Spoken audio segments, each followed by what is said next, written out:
आज हा अत्यंत दुःखद प्रसंग आहे की मंगेशकर कुटुंबियातील दुसरा तारा आशा भोसलेताई यांचं दुःखद निधन झालेलं आहे। 92 वर्ष त्या जगल्या, त्यातल्या बहुतांश काळ वयाच्या 5व्या-6व्या वर्षापासून संगीताची सेवा केली, ती अखेरच्या श्वासापर्यंत। या देशामध्ये सर्वात वर्सेटाईल गायिका म्हणून जर कोणाकडे पाहायचं असेल तर त्या आशाताई होत्या। आशाताईंनी तोरा मन दर्पण कहलाए अशा प्रकारचं क्लासिकल गाणं देखील म्हटलं आणि त्याचवेळी अतिशय आधुनिक खतुबासारखं गाणं देखील तेवढ्याच लीलया त्यांनी म्हटलं। जेवढे जॉनर आहेत, शास्त्रीय संगीत असो, पॉप असो, रॉक असो, भावगीत असो, 20 पेक्षा जास्त भाषांमध्ये आशाताईंनी गाणी म्हटली। आणि जगातलं वेगळं उदाहरण असं होतं की 90 वर्ष पूर्ण झाल्याबद्दल 90व्या वर्षी 3 तास कॉन्सर्ट करणाऱ्या आशाताई होत्या।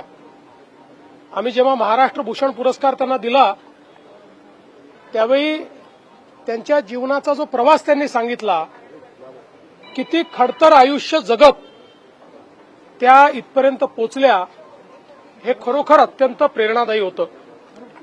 मला आठवतं की आम्ही रेडिओ जॉकीजचा जो कार्यक्रम घेतला होता, त्या कार्यक्रमामध्ये आशाताईंनी मला 2 ओळी गुणगुणायला लावल्या आणि मग त्या ठिकाणी सांगितलं, बघा माझी शक्ती, मी महाराष्ट्राच्या मुख्यमंत्र्यालाही गायला लावू शकते। असं अतिशय जिंदादिल अशा प्रकारचं त्यांचं व्यक्तिमत्व होतं। कुठल्याही कार्यक्रमाची त्या ठिकाणी त्या कार्यक्रमाचा प्राण त्या असायच्या आणि सतत आशाताई हसतमुख आणि उत्साहामध्ये 90व्या, 91व्या, 92व्या वर्षी देखील त्यांचा उत्साह वाखाणण्यासारखा होता। आम्हाला ही पूर्ण खात्री होती की लता दिदींची तर आम्ही 100वी करू शकलो नाही, पण आशाताईंची 100वी निश्चितपणे करू शकू। पण दुर्दैवाने काळाने ती संधी दिली नाही। आशाताईंसारख्या सुविख्यात, जगप्रसिद्ध आणि ईश्वरीय आवाज असलेल्या एक आमच्या गायिका आमच्यातनं निघून गेल्या।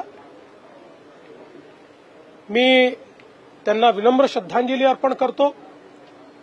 त्यांच्या कुटुंबाच्या दुःखामध्ये आपण सर्व सामील आहोत। पूर्ण शासकीय इतमामामध्ये त्यांच्या कुटुंबियांशी चर्चा करून ते ठरवतील त्याप्रमाणे पुढचे सगळे विधी होतील। पण मला असं वाटतं की आज संगीताकरता आजचा दिवस हा अत्यंत दुःखद आहे।